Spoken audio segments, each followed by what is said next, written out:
अचो त लतीफ़ साईं खे ईअं पढ़ूं जीअं अॻे कॾहिं न पढ़ियो वियो आहे।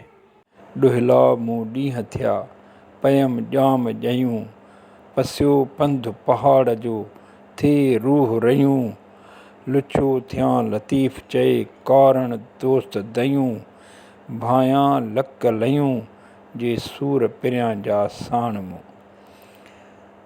ॼयूं सन्हो जीत जेको मथे में वारनि या चमड़े खे चोटी पवे, जूअं सुरंदी आहे जॾहिं त ॼयूं चोटी पवंदड़ हूंदियूं आहिनि। मुंहिंजी ज़िंदगी ॾुखी पई गुज़रे, मूं मथां ॾुखिया ॾींहं आया आहिनि, मुंहिंजे मथे में ॼयूं पइजी वियूं आहिनि।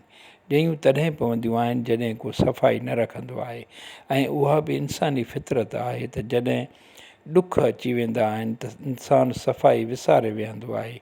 ॼयूं जो मतिलबु हिते इंतिहाई सूरन संदा ॾींहं आहिनि। पहाड़ जा पंध ॾिसी मुंहिंजो रूह ज़रा ज़रा थी पियो आहे, पंहिंजे पिरीअ लाइ लुछी लुछी पुरज़ा पई थियां, पर जेकॾहिं मूंसां मुंहिंजे पिरीअ संदो सूरु आहे त पोइ उहे सभु शयूं आसान थियो पवनि। सूर ई सुठा साथी आहिनि, जबल जा चाढ़ा क़ाबिल लाही लहवारो रस्तो लॻे थो।